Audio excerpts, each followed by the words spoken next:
So, welcome back to another edition of the Heart to Heart podcast. And my guest today is Dr. Stefan Baral.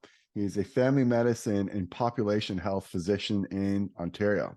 So, welcome to the show. Yeah, thanks. Thanks for having me. I'm really excited to be on.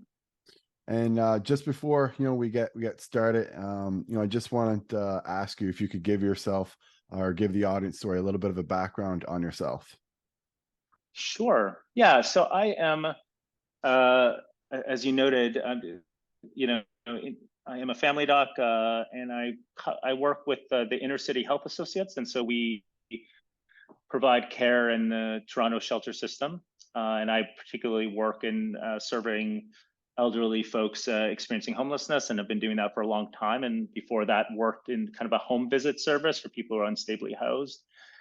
In addition to that, as you noted, I did a Royal College residency in population health, and so in that I also hold like an academic appointment, and I do a lot of research on HIV and sexually transmitted infections and mental health. And so I sort of, have been balancing the two over the Okay. last many years. Okay, well, that must have been a lot to balance over COVID, and I certainly want to ask you about COVID. But today you're in a shelter. Is that right? Is that where you are? Yeah, so I'm most of my clinical work is in shelters, and it just so happens, so we are in outbreak, and I think what's interesting about this outbreak is that like it kind of shows some of the failures still in our system. So we had somebody that was sent to hospital, it doesn't matter which one, but was sent to hospital and then sent back to us. And we didn't know it at the time, but they actually tested him for COVID and he was positive, and then came back to the shelter, and we had no idea. And so the person was like out mingling, and now we're in a massive outbreak. And so it just sort of shows, I think everybody's like so focused on like, I don't know, like masks and all these things, when it's like Yeah. the thing that results in like massive outbreaks is still like systematic government system failures. And that's been that way from the beginning. I remember from, Yeah. I've managed like 60 outbreaks in shelters over the last 2.5 years. And it's all been this story of like just one system failure after another, while everybody's just like talking about things that feel like so minimally important, almost to the point of like it's like I want to try to not get angry about it, but it's like it's so like at the margins of Yeah. importance, when really like what's happening is about housing and employment and all these things. And nobody wants to take on the hard stuff. That's been the story of COVID, is like let's just focus on like stuff at the margins that is all about people's choices, and not talk about the things that are really difficult, like so. And so, who would you think COVID's been the hardest on in terms of the population that you see? And I mean, I think the answer is kind of going to be everyone, but who do you think has kind of been hit the hardest overall? Yeah, what's so interesting. So in addition to my, like the clinical work, because I'm trained as an epidemiologist, when COVID, so I used to travel like 200 days a year. I'm back to like some travel, but not the way I was for my other work. But when COVID started, obviously, like it was like, all right, it was a hard stop on any travel, because everything got canceled. And so I just said to folks around Toronto, I'm not used to doing a lot of research around here, but I'm like, hey, I'm a pretty good researcher. If you need help, I'm happy to help. And so we've led a number of studies. So actually, we've studied what's happened in Toronto and Peel in Ontario very closely. We know exactly who's affected by COVID. And it's important at this point. There's sort of like, the way I think of it is like the pre-vaccine COVID and the post-vaccine COVID, because it's a very different story. And it's to some extent aligned with what happened with Omicron, but it was to me almost irrelevant. It was like, I just think of it as like two different dynamics. In the pre-vaccine era, in sort of January to March of 2020, it was like, sure, it was people who went to Switzerland and like came back or whatnot. But in starting in about March and onward, and it hasn't changed. It's really been folks who are on the economic margins. So during the lockdowns, whatever we call them, people were out still delivering food, delivering Amazon, keeping the power on, keeping the internet on. All of those things were still happening. And all those people sitting at home were expecting it. Like they expected their internet to work. If the internet didn't work, I'm sure there'd been protests in the streets.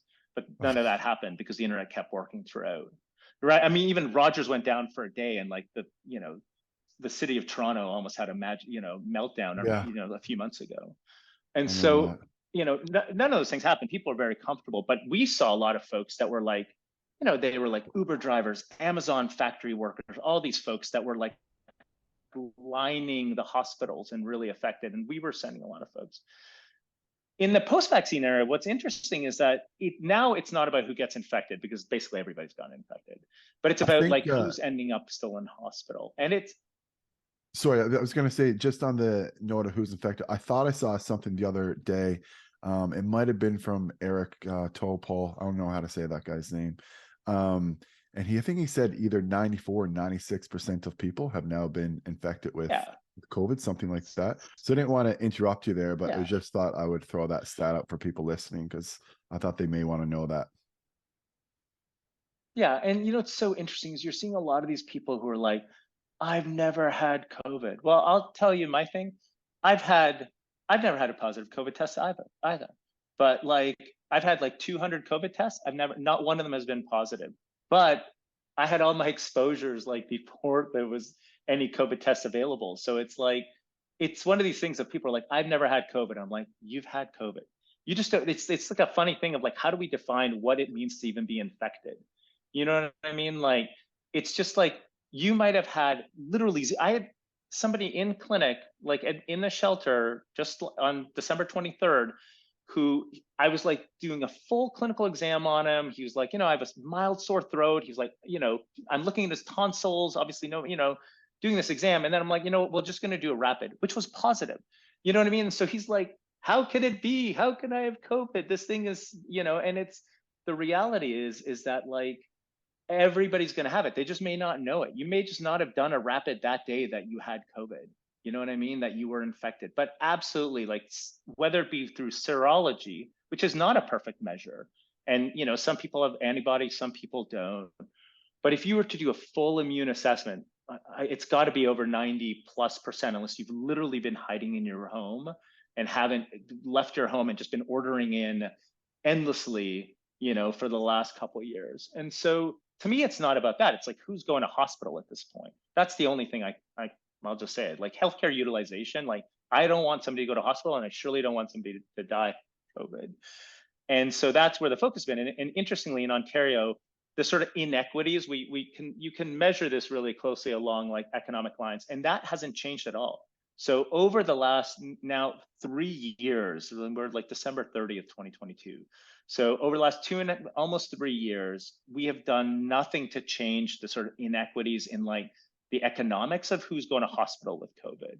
And that to me is fascinating in a place like Canada, where I think we all, we say a lot of stuff about universal healthcare and universal education, but in fact, we've done very little to budge any of those sort of inequities. And that I think is really interesting, So when you say and that, something that we need to reflect are on. you saying that most people who are coming to the hospital with COVID or are getting or even dying from COVID, it's affecting more of like lower income people? Is that what you mean by that? 100%. That's exactly right. Okay. So it is the case that like, And so why is that? Like if it's an infectious yeah, disease that affects, again, everyone has different immune systems, that kind of thing, and everyone's different ages. But like overall, why is it affecting, people with lower income more than say people that have a higher income? yeah. So I think there's a number of things at play. Like, so one of them is there are just lower vaccine rates in general. That I think is not that is part of the story, but actually it can't be explained by that alone. Part of that also, I'll just say that we've taken a maybe we can talk about this later. We've taken a very aggressive approach to COVID vaccination in terms of like pushing it on folks, and not everybody's been into it, and we've seen that in very clear ways here. But so some of it is absolutely vaccination, but there's also a lot of other things like in Canada, like, so a major risk factor for COVID has been like diabetes, hypertension, obesity. For some reason, we don't talk about them as much, but chronic obstructive pulmonary disease, like COPD, and higher smoking rates. All those things are things that result people going to hospital, and like those are things that affect people on the economic margins more than they do wealthier folks. And there's a number of reasons why. Like in Canada, we don't provide medicines for free, so people may have hypertension that they can't afford to treat.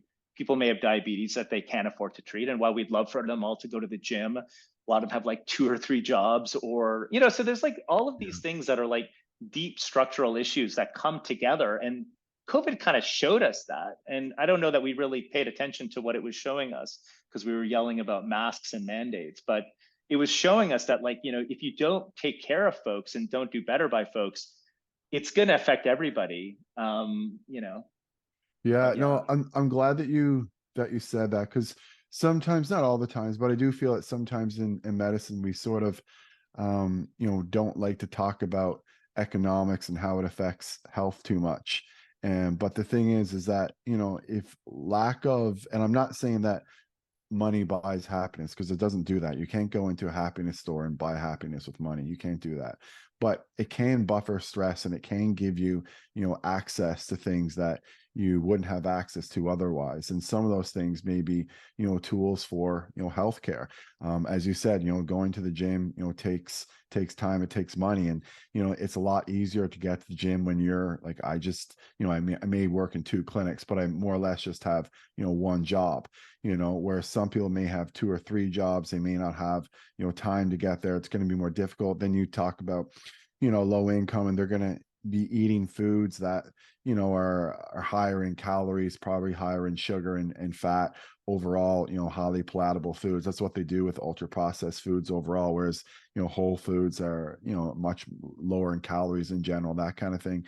And then too, you look at, supplementation. I mean, to me, it seems like there is a pretty clear indication that vitamin D supplementation at least does something to prevent the severity of the disease. I don't know why some people are still kind of, even discussing that. And then the other part about that, I always say, is that even if I'm wrong, you should be, supplementing with vitamin D anyway, particularly in Canada.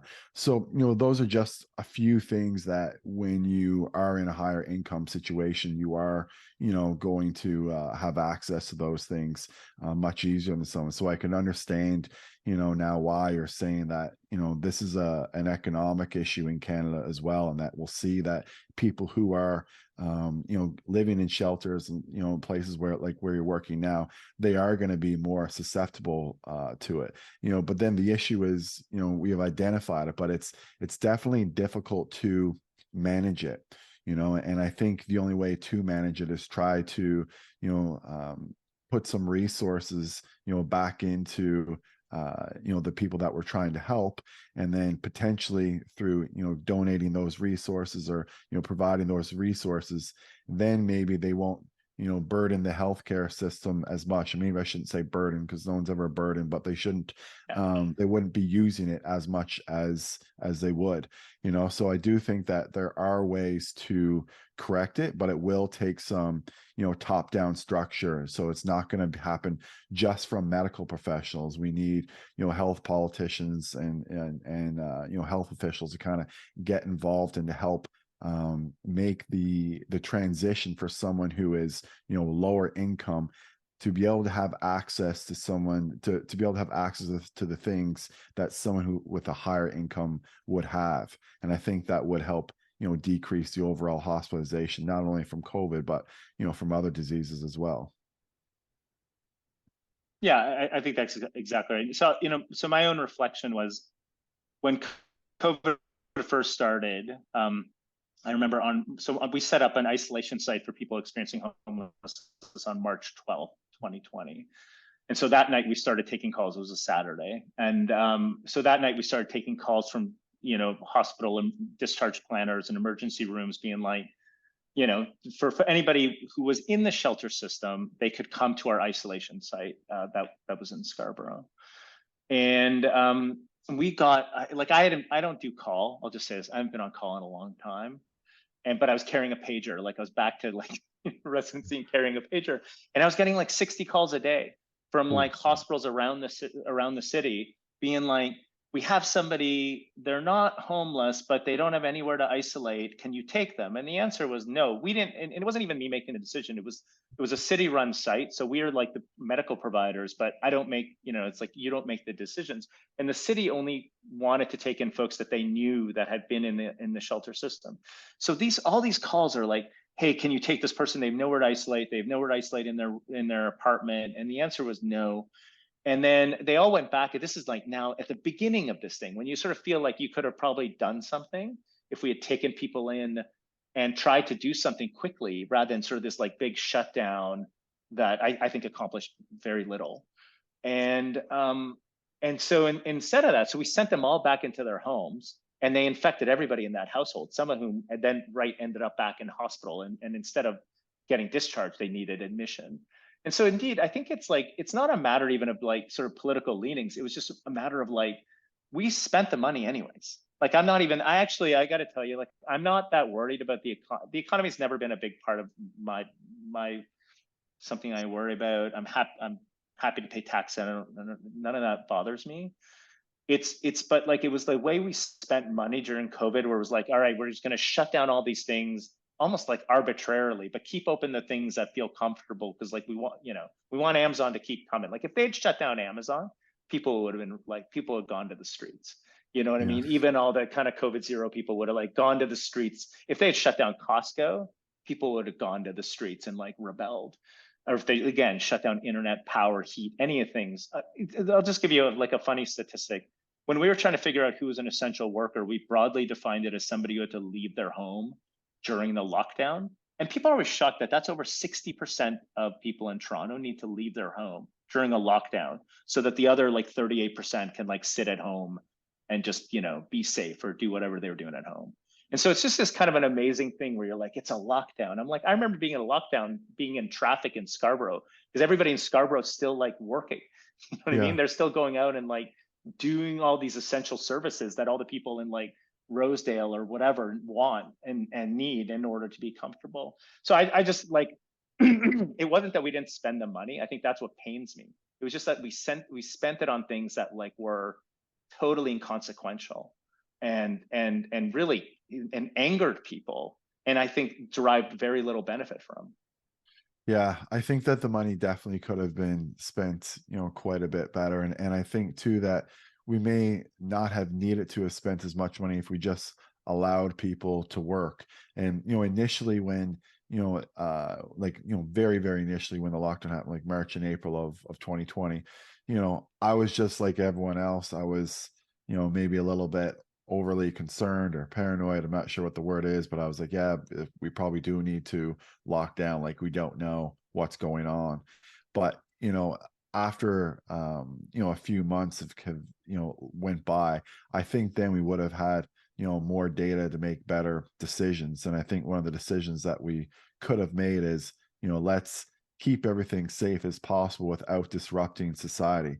I think once you disrupt society, that's when problems start to happen. And getting your vaccine, staying healthy, those things do not disrupt society. But telling someone that they can't go to work, I mean, that's very, very disruptive. And I understand how you could say someone's essential, essential work and someone's not.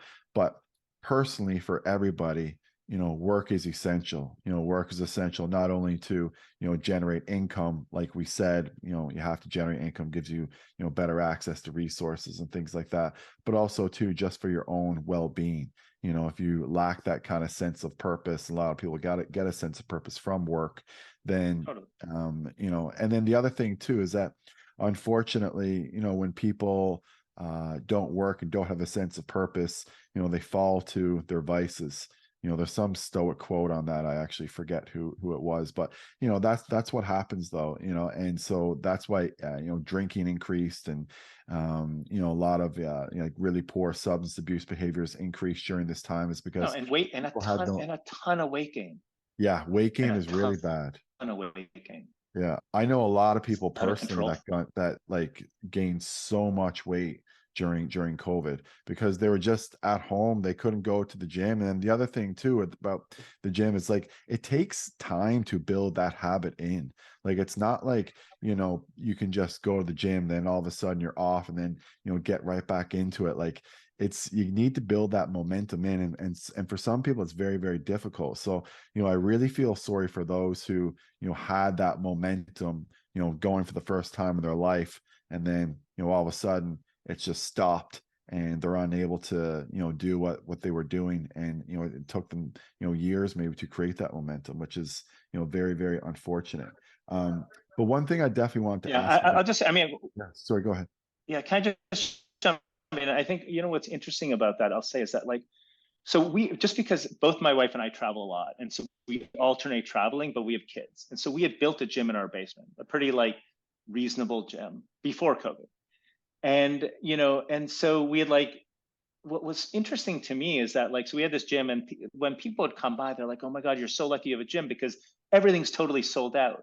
You know what I mean? Because people couldn't even buy a dumbbell, you know what I mean, when COVID happened, because everybody made a, True. anybody who had money, enough money, just made a run for whatever equipment they could buy and put into their homes, you know? And so that was like, again, just this interesting dynamic of like, if you had money, and I'll be honest, like we're totally comfortable, then you can like build a gym and make it happen. You know, Mike, they closed the parks. We built a thing in my backyard for the kids. Like we can do that because we have the resources to do it. I think that was like what pained me, is like you close gyms, you close these things for people who are unable to do it. So I think it just sort of reinforces how little we thought about, like you close parks, but it's like this is where people who don't have backyards go out and socialize and do things. And so it's just, it was wild to me that we sort of made these decisions without giving any thought to folks on the margins who like needed these spaces in order to accommodate. And then we like gave them tickets. Like I'll just very briefly say, like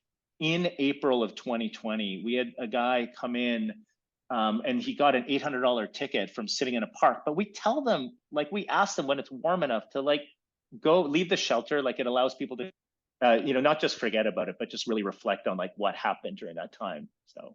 Yeah, and that's too. I mean, that furthers your point though earlier that like, it's going to affect, lower income people more than it's going to affect higher income people because, the higher income people again had the ability to purchase whatever equipment was left, during that time. And unfortunately, most people were not in that position. So, Totally. again, furthers your point as what you said at the very beginning of the podcast, which I think is really important. But one thing that I did want to ask about, I know we just kind of touched on it briefly, is mask mandates. And, I understand that, you don't believe that they're as effective and, enough to be, mandated. And I certainly believe that as well. And from my understanding, there's only been, two randomized control trials on the masks, and both of them showed, negligible or almost no protection. One was the one in Bangladesh. I forget where the other one was. Maybe it was in Denmark. I It think was those. in, it was in, yeah, that's right. It was in Denmark, Denmas, Yeah. the Denmas trial. Those, and then we've had some other, observational studies. Again, people pick on observational studies. I'm sometimes one of those people, but when the observational studies and the RCTs start to align, then, that obviously gives the observational studies, I think, a little bit more merit overall. And so, I do not think that we should have had the mask mandates, and particularly for, young children. And, people say that, that's it's not that harmful. I don't think that that's the case. And, an absence of evidence does not necessarily mean that something, is not true. We just don't have the evidence yet. But I think that, we can all agree that, during, the years of 0 to 5, even 0 to 10 to some degree, recognizing other people's faces is so important, just for navigating yourself in the world and understanding how the world works, and also just for general development in language and speech. And so, when you put masks on people and then masks on others, kids are sort of losing that ability then to, read other people and to understand, what a smile means, what a frown means, to read body language. And I think that's going to be, a major detriment to, a lot of people. So I was just wondering, in addition to the evidence that we have on the masks indicating that, they don't provide as much protection, as many people think, what are the main reasons why you believe that we shouldn't be masking children? Yeah, I mean, maybe I'll get to the kids part in a second. So, you know, I think masks have been one of the most like interesting dynamics of like this whole pandemic. I mean, like there's been a lot of them, but masks are amongst the most interesting to me because like in public health, I've worked for a long time to try to get people to do healthy things. That's like what I do, and with masks, like I wouldn't even have bothered pushing them in a big way. So let me just say this. So one, I do believe that like a properly fitted N95 totally works. So I have no doubt about that. I'll also say that I think even an N95 that's not properly fitted, that you're using whenever you're in a high risk environment, is also likely going to afford you protection. So but I think we can rely on those studies to show us that like basically everything else is a waste of time. And so like, in the Bangladesh, first of all, in Denmark, there was no difference. That was an individually randomized study. There was no difference. Bangladesh was a cluster randomized controlled trial. And there was like, with cloth masks, there was no difference. With surgical masks, there was a 10% difference. And like, maybe that's true. Maybe masks give you 10%. And so like, it's a big, so the people who did that trial were like, well, if we had only pushed it harder, they had these like they didn't call them mask enforcers, but like mask compliance, I don't type people running around being like, pull up your mask, and so like, it's like, sure, if you had those people running around and doing that, like maybe you get that 10%, maybe even get 15%, I don't know. But it's like, for the amount of energy that you've burned, like I know this, right? And you know this as a doctor. It's like when you meet with a client who's like, let's say has like 5 issues, what do? You start with the most important issues. Do you know what I mean? You're not going to be like, let's talk about like how you manage your toenails. And it's like, you're going to focus on like what are big things that are going to kill them, like your blood pressure and your blood sugar. And I don't even mean like your exercise and obesity, like these major risk factors. So to me, like that's where we would have focused. But instead, masks just became this like fixation, which I think is just because it's so visible. You know what I mean? Like you can see if somebody's doing it and like, is this a good person or a bad person? When really like a good person is somebody who's like, anyways, has a lot of traits and tries to take care of other folks. And what I think of masks have allowed us to do in general is to like just downplay and down like all those government responsibilities and those structural problems we talked about earlier. Forget about all of them, because all that matters is if somebody like wears some terrible mask or not. And we're not even giving them to, so they're just going to wear these cloth masks that people have said. I've actually not said this publicly before, but I actually sort of believe it, that you sending out essential workers in these totally useless masks, thinking that they're afforded some protection from them, actually put them at harm. That they thought that if they just went out and like, again, kept the power on, kept the internet on, delivered your Amazon, delivered your Uber Eats, all those things, and they're wearing some like totally useless cloth masks, that they were protected from COVID, when we absolutely know that's not the case. That I think it's like the one thing everybody can agree on. But yet we still sent them out and we still expected them to deliver all our stuff. So it's actually like, I don't like to get angry about masks, but I just find them like, it's like this part where I'm like, you just explained all of it away just about whether somebody's masking or not. And then so there's some potential harm there. Then there's the element of like kids. And I'll just say, personally, we found a place where our kiddo could be unmasked. I'm not going to say where, because I was like afraid of it like going away at some point, because that was something. By the way, I'm also married to a doctor who has two doctorates and is smarter than me. And she agreed that like, we don't want our kid masked for all the reasons you said, because we just thought that's not something that they needed. And we saw very early that like whatever you believe in, like kids were not as affected by COVID, and our kid, who's otherwise healthy kid, was not going to have a serious, issue with COVID. And when he had COVID, we call short COVID. He had COVID for like 6 hours. He had like a sniffles, tested positive, and then was fine later that day. He's since had like RSV, which like put him out. He's had other infections which have made him really sick, but COVID wasn't one of them. And so indeed, like, yeah, so I did think there was harm. And I just think this idea of like, we pushed it all on these young kids. And I think it's something that, again, we just need to reflect on as a society. Like they're like, don't kill your grandmother. I'm like, why are you putting that on a 3-year-old? Like, what does that do to a 3-year-old to be like, what, am I killing grandma? You know what I mean? Did I kill grandma? If grandma died, was it me? That's a Like, lot what of absolutely wasn't. fear and The kid had nothing to responsibility do to with put it. into Oh, someone, it's like that's insane. awful. It's And it's a insane. little bit, It's it totally. sounds like manipulative, as bad as that sounds, but it does Oh, it's sound like, insane. No, like no, pretty like manipulative. totally. And Yeah, and I'll say this also.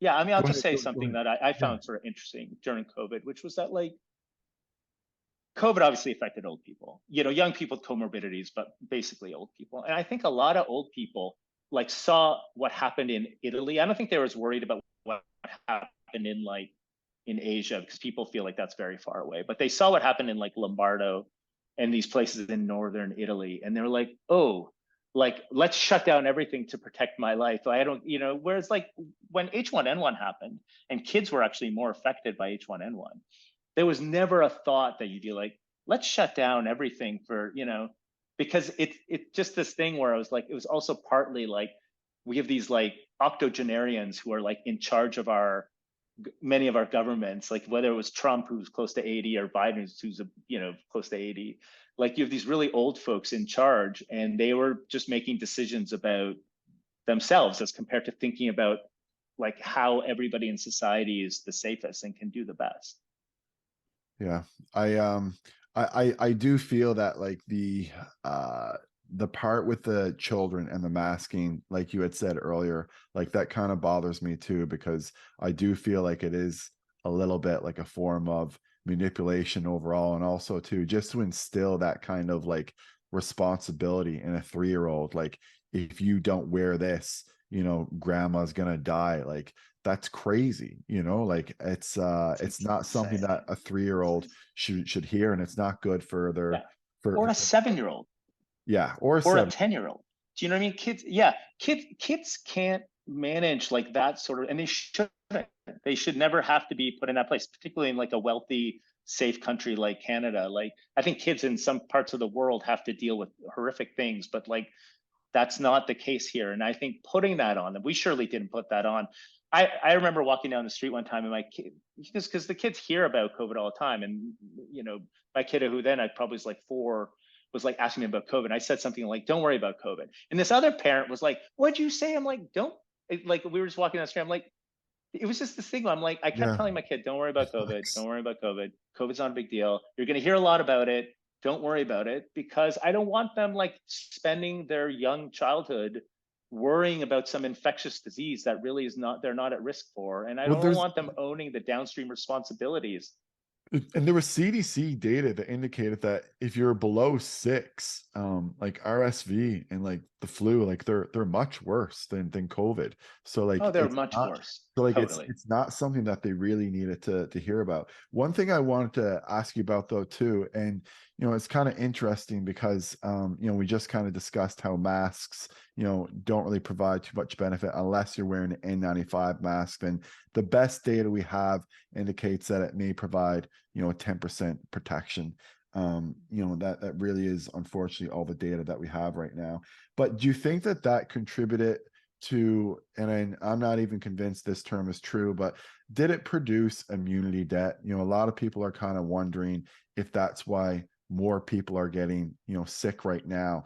And then so the argument there though is that like I feel like you can't have one or the other. It's like, well, if the masks worked, then maybe you could say like, okay, nobody got infected and that's why there's immunity debt. But then if you say, okay, masks, don't work at all, but if you're saying that, then we shouldn't really be getting any immunity debt because you would have been exposed to all of it. So, what do you kind Yeah. of what's your sort of take overall on immunity? Do you just think it's like, a BS term? Do you think there's some truth to it, or what are your sort of Yeah. thoughts?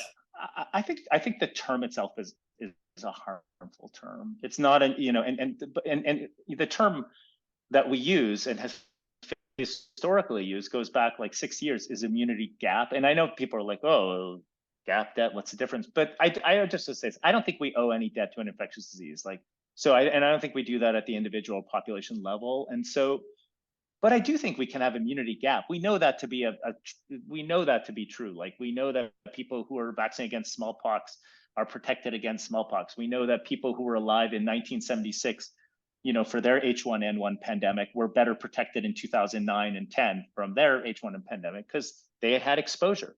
You know what I mean? Yeah. Like that is not a mystery. That's just like a known fact. So, and the masks to me again, like I'm just gonna like I find it really interesting, but I don't think they had anything to do with any of this. But we did close schools. Like, so there's a few things that happen. One, RSV protection actually often is provided generally from the mom to the baby, particularly in those first 3 to 6 months of life, right? So it's like provided, that's actually why this vaccine that they're trialing is for moms in the third trimester that will then generate antibodies and give those to the kid, both when, through shared blood and as well during breastfeeding if they choose to breastfeed. But, so that is absolutely the case. And so, what's interesting is that like we close schools, we close international travel, we close stores, we close all collectively, there was way less exposure to viruses. That's just like I don't know why that's a mystery. That's just obvious. And so I think collectively, when people started mixing again, that came back. And it came back in a hurry. And Mm. so, I mean, people are like, oh, but there was big RSV that happened in there's a lot of RSV in Sweden. I'm like, but Sweden is not an isolated place. You know what I mean? And first of all, just as a Swede, I'll say that Swedes still isolated a fair bit. They weren't mandated to, but they were like my mom was there. She was isolating a lot. She was still seeing people, but she was isolating way more than she normally would. And so it's not that they weren't. And plus, people weren't coming in and out of Sweden. A big part of this is about travel and different Yeah. dynamics, and those things were more closed down. So like collectively, it's not a mystery to me. It's not even a question to me. I'm 100% certain that there was way less viral transmission during that time. I'm similarly 100% certain that like kids started getting a lot of that exposure combined with like the winter season here, and it happened. And the kids, the moms that hadn't given those same RSV antibodies to their babies, those kids were at risk. And similarly, other kids who were had comorbidities or otherwise were sick or otherwise were at risk also got sick during that time, and it all happened at the same time.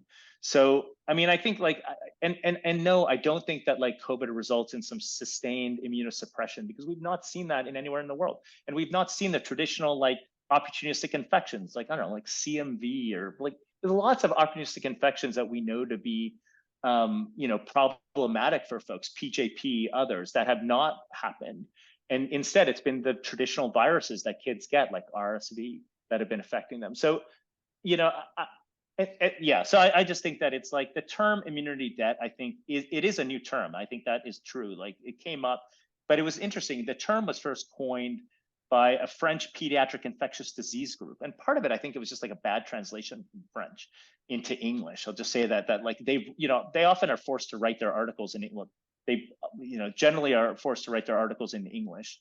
And so I think that the term was introduced there, and I think potentially like related to a translation issue. But either way, immunity gap is a term that like, I found an article from 1969 talking about immunity gap. And So, so, that is not a new term. but to summarize though, you would say though that, because of the measures, not just the masking, that's probably just a very small portion of it, but because of the measures we've taken, particularly the lockdowns over the past few years, and particularly children not being in schools, that has caused a little bit of an excess surge overall in respiratory infections. Significant, big one. Oh, a big one. Yeah, I wouldn't say it's been little. I think it's been traumatic and big. And I think it partially shows that like everything in public health, there's always a cost. You know what I mean? Like there's Yeah. always a cost. Then you can't do anything for free in public health. So like mass mandates burn energy, vaccine mandates anger people. All these things are like real consequences. You can say that people shouldn't get angry, but that doesn't change the fact that they got angry. You know what I And mean? Like, and so there's a cost to these things. So you better be sure that there's a lot of impact if you're going to like burn all this energy of people in order to do it, because it's like we've always known this in public health. You can't do anything for free. There's always a cost. It might be a social cost, it might be a population cost, a provider, whatever the cost is. There's no free intervention, and masking mandates, all vaccine mandates, et cetera, like all are absolutely subject to that. is there any evidence at all that the vaccine may have caused some immunosuppression and made more people susceptible to other infectious diseases? I really don't think so. I mean, I will say that like I think the level of evidence after like 2 or 3 doses for vaccines in most people who are not otherwise immunocompromised or is really limited. Like it's really limited. And I do think, obviously, I've written to this, that the idea of like forcing particularly young people into these vaccines, or into vaccine dose, like particularly like more doses. We just wrote that article about booster mandates in young people. I think also doesn't make sense to me and is problematic.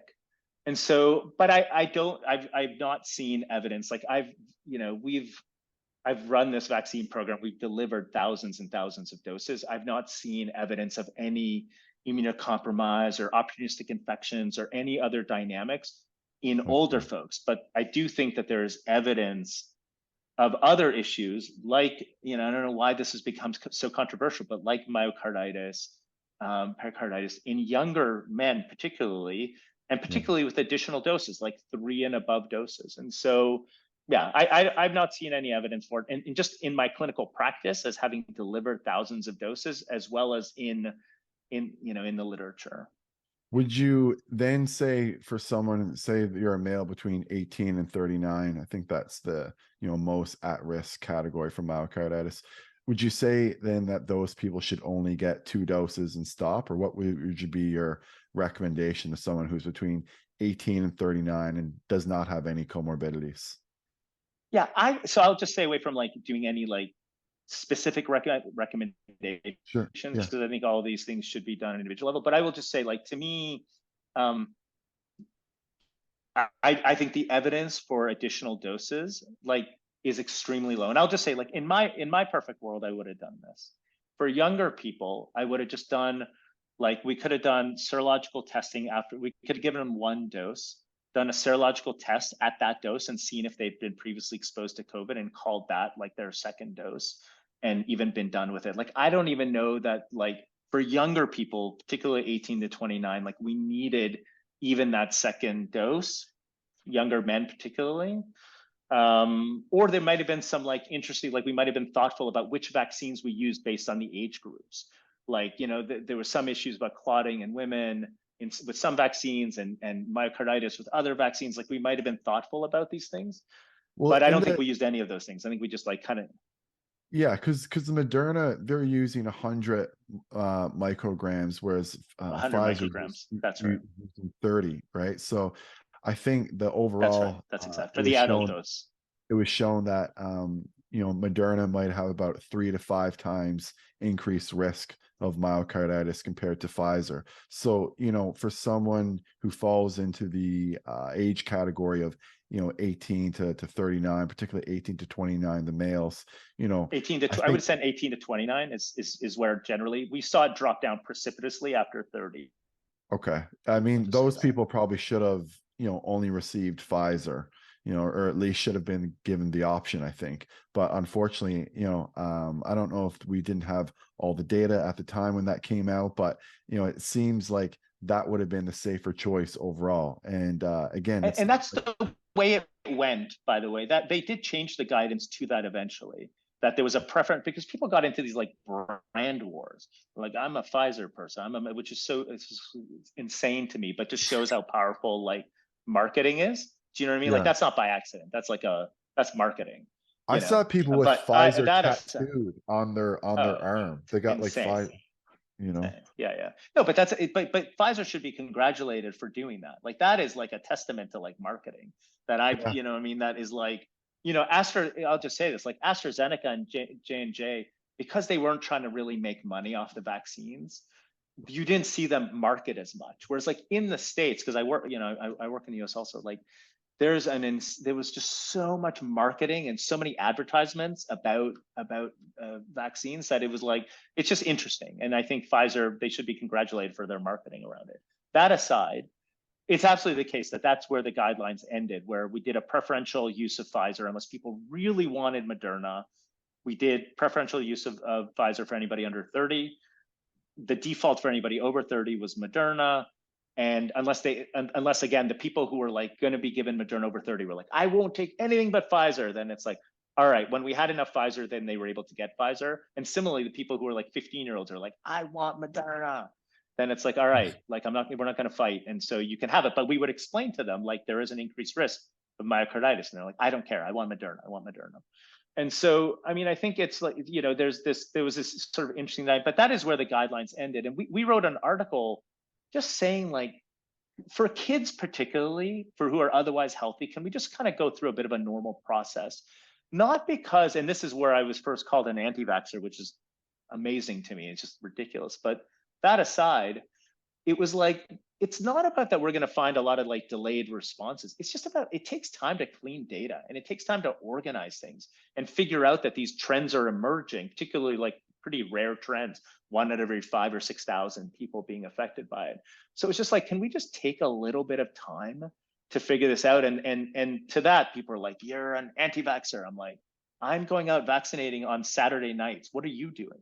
You know what I mean? Like, we're running at different, like, we're at different plazas around the city doing vaccine clinics in the evenings, because like that's when people would come back and be like willing to get vaccinated. And like, by the way, not safe places always. And it's like, what are you up to on Saturday night? You know what I mean? Particularly in early 2021. I can assure you, you're not with me. And so it's just like, it just was this sort of like this joke about that, because I didn't want to push like 27 doses on young people, that was like, anyways. Yeah, I think It's a it's lot of it's it's interesting to reflect on. It's I, I think that there is a lot of, very well respected credential physicians, epidemiologists, and other health professionals who kind of had the same opinion, and were just ostracized or criticized for just saying like, hey, let's just sort of like wait and see what's going on. Let's make sure that we make the best decision, possible. And even yeah. just having that little bit of like wait and see approach, you know, it's so strange, but people would, literally dub you as like an anti-vaxxer, which, to me is insane. But I guess that's the world we live in. I know we only have a few minutes left, and there's Yeah, I just want to say, yeah, go can ahead. I Yeah, just go say ahead. 1 minute on that? Yeah. Initially, in the summer of 2020, we had a group of extremely distinguished people they called themselves sort of bounce response. Did you hear this? This was in Canada. Okay. Extremely distinguished people. Okay. Yeah, I'm not familiar with it this, was a vague, unfortunately. yeah, Yeah. yeah. But I will say this, that like former, like the people who were, former chief public health officers of Canada, deans of schools of medicine, and they said like, hey, we might want to take more of a balanced response to COVID than what we're doing right now. And they were in the media just shamed by like sports reporters and others, are like, these people don't know anything. I'm like, they know everything.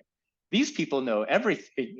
But it was amazing, like how they were just so ostracized. And then obviously they just kind of let it go and disbanded. But it is, I think it needs to be part of our lesson of like what was, how they were treated, because they put forward exactly what's happened, which is like, do we want to look at like the data in a more careful way, even in early 2020? And the answer obviously was no, we don't. Yeah. Yeah.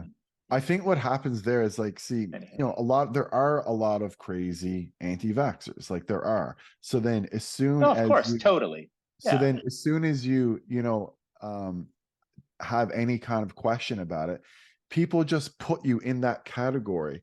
And then so people don't want to, But not by accident. But yeah, not by accident. yeah, But I not. agree, not But by it's not by accident. accident. So then if you say something This is in the like middle, this is people just like push you it, there, and it's and so that's why people don't want totally. to be in It's the middle. yeah. It's because they're Particularly afraid that if our they're in the middle, then they'll get yeah. pushed into a certain category. And like sometimes I get tagged Yeah. on, Yeah. Twitter feeds with stuff with like a few people that like, I probably disagree with almost about everything, but then people will, tag me with them just because, I've said some things that are neutral or in the middle, with regards to COVID. And so I get kind of like pushed into this, category. And I think that's what happens with a lot of people. But Oh, if you don't mind, totally. the last question I Yeah. want to ask you before that was, what there's been a few articles come out recently that there's been, 3 times more people have died, of COVID in the last year than the previous year. And so, why are there more people dying if we have, better access to, medicines overall, if more people are vaccinated, if we have, Paxlovid, like why are more people dying now than in, previous years? Yeah. This is like another interesting dynamic that became a controversy that I don't understand with this, like with from COVID, which is like fascinating to me that this is Yeah. so controversial that we should like want to differentiate whether something is a major underlying cause of death or not? And the answer is like, of course we should. Yeah. Do you know what I mean? Yeah. Because like if I see somebody, you know what I mean? Like there was a lot.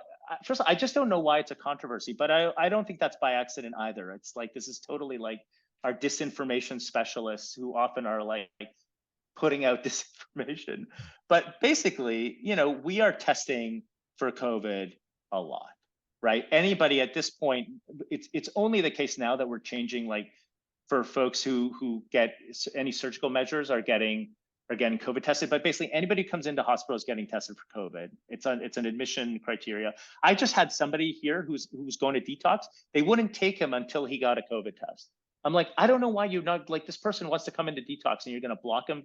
But we did the COVID test and they're taking it. But it was like, so this idea of like with from COVID is actually fundamentally important. And we need to have like a grown-up discussion about it. And a grown-up discussion says that like COVID is going to circulate. This was obvious from day one I'll just say it. It was obvious from day one that COVID is a virus that is going to circulate with us forever.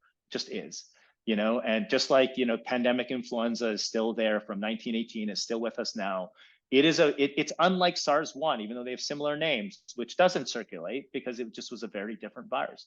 This virus had all the traits to circulate with us for the rest of our lives. Not because I like it, but because that's a reality. So as we keep testing people and they get admitted for whatever reason, they have heart attacks, they have cancer, they have anything, and they die, we are going to count those as attributable deaths until we start having grown-up discussions about like how we want to attribute mortality and morbidity related to COVID. So that is a big part of that story. People will get COVID, and particularly with third, fourth, fifth doses, it is not preventing infection. We want it to prevent severity, and particularly at-risk folks, but we are no longer that interested in preventing infection. I'm surely not. I'm not, you know, I only want to prevent people from going to hospital or dying. That is the only thing I'm focused on. And so in that, like, you know, lots of folks are going to get COVID and they're going to be diagnosed with COVID related, you know, close to their deaths. And so anyways, that is a big part of it. I don't think that it's actually like, if we had a grown-up discussion, you would see these are people going to respiratory failure and getting intubated. These are folks who are having, you know, some of them are, but actually it's a minority, and most of them are dying of other causes. And the COVID test was incidental. I don't know why that's a controversy. Yeah, it seems odd that, you know, we're counting certain COVID deaths as COVID deaths when, you know, they clearly died from something else, you know. From So any other thing that kills human beings. yeah, yeah. Well, I'm glad we Yeah. had this discussion today. It's been amazing chatting with you. You know, thank you not only for this discussion, but also for all that that the work you do. You know, we need more physicians, you know, like you helping out, you know, people in the most need, which is obviously what you're doing. You're in a shelter right now doing it. So, you know, you walk the walk and talk the talk. So amazing that you're doing that work. Thanks so much again for coming on. Can you share maybe your Yeah. Twitter handle and where people can find you online? Sure. Yeah. I mean, my Twitter handle is SDBARAL. And then, I mean, you know, then that's basically the only way I engage. That's my only social media thing. And if Twitter eventually pops, then I'm done and I'm going back to just science. Awesome. Okay. Well, great chatting again, Stefan. Awesome. And All right. we'll do this Thanks. again soon. Take care. Okay. Bye-bye. Okay. Take care. Nice.